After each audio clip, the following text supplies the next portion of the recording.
Good morning, friends. It's Coach D. You knew me by my other name, my real teacher name, if I had you at a different middle or high school. But right now I'm Coach D because I teach at an elementary school. So I've got my Keep Calm and Carry On cup, and I wanted to say good morning and read a story to you. So I've been thinking about you guys and missing you, especially Miss King's class, because I spend so much time with you guys. So I picked this book especially for you guys, but I think any elementary student would enjoy it. And it's called The Beast in the Bathtub. And this is a book that my father sent to my son, because you guys know that I have children myself, even though they're grown. And my father, when he sent a book to my children, he always signed the book and gave them a little secret message in the book. So this one says, Christopher, I hope you like this book. I bought it especially for you. Love and a few kisses. After all, we're guys and people might talk. He liked being silly. OG. And he gave Christopher this book in 1997. So we've had this book a long time. The Beast in the Bathtub. And this story is by Kathleen Stevens. And the pictures, it's illustrated by Ray Bowler.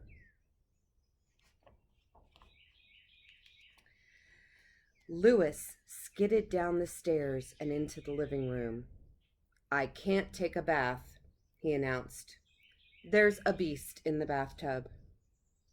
His mom and dad looked up from the television. Louis, you have 20 minutes to get into bed with the lights out, his mom said. I don't care what's in the bathtub. You get upstairs and take a bath this instant. I'm right, said Louis, but you'll be sorry if the beast eats me.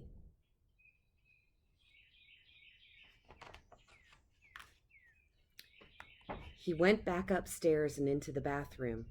He stared at the enormous green beast that sat in the tub. Move over, beast, he said. My mom says I have to take a bath.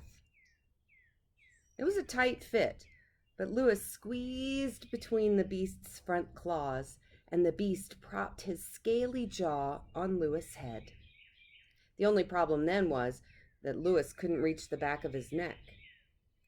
Look at that beast. Do you see that guy? Isn't he cute?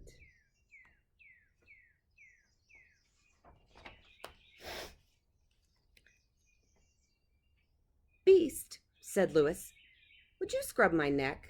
And while you're at it, please check behind my ears. The beast used lots of soap for a lather. Then he filled his mouth with water and squirted it between his teeth to rinse off Louis. Hey, that tickles, Louis cried as water ran down his back. The beast kept squirting, and Louis began to wriggle. Water sloshed over the side of the tub onto the floor.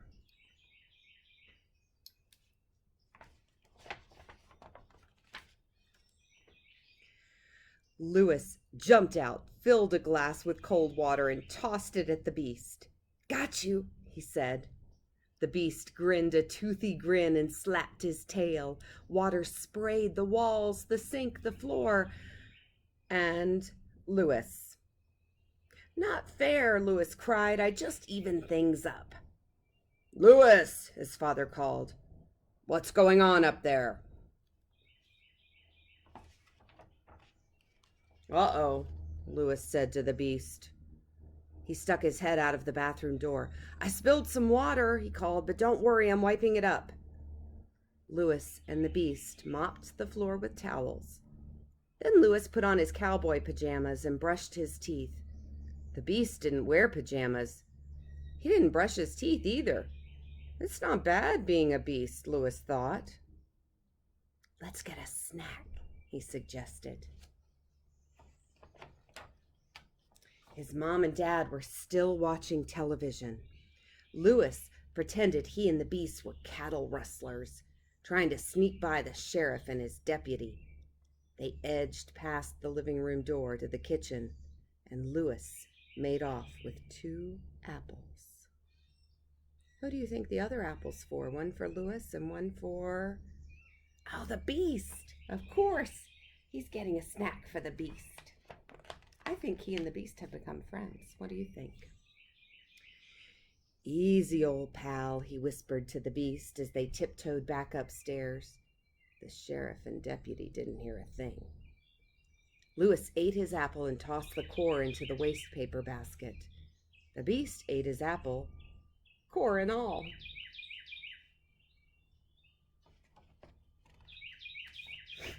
Come on, beast, Louis said.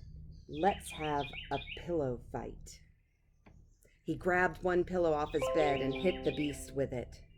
The beast flipped the other pillow and hit Louis on the head. The two pillows flew back and forth.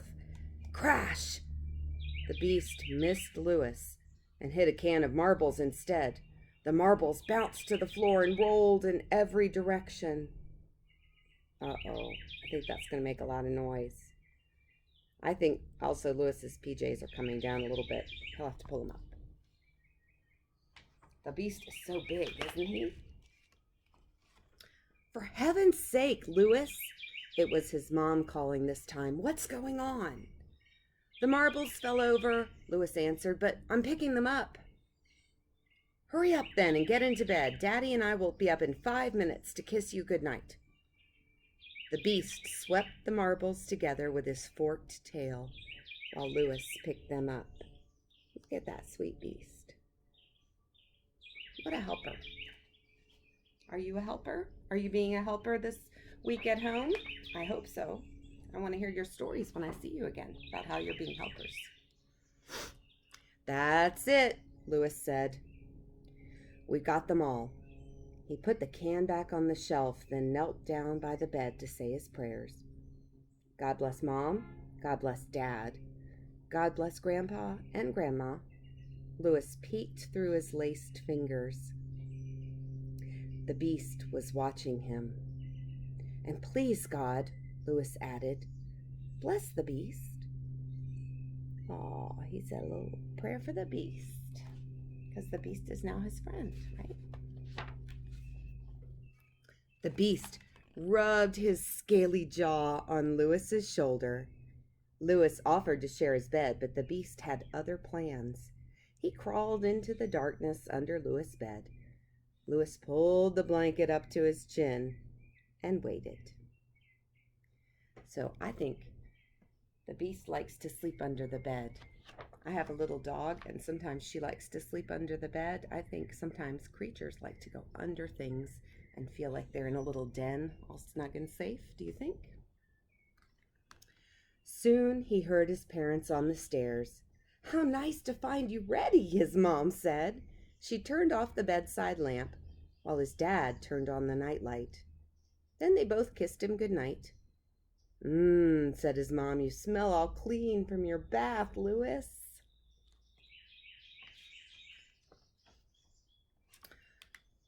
So there isn't a beast in our bathtub after all, asked his dad, rumpling Louis's hair.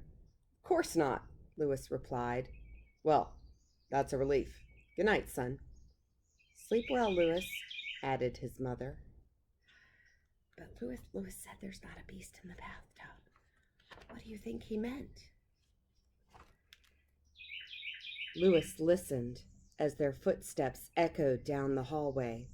He waited until they went down the stairs. Of course there's no beast in the bathtub, he called. He's under my bed. Do you see the beast? Louis is playing with his little tail, and there's the marbles they picked up in the cup on the shelf. So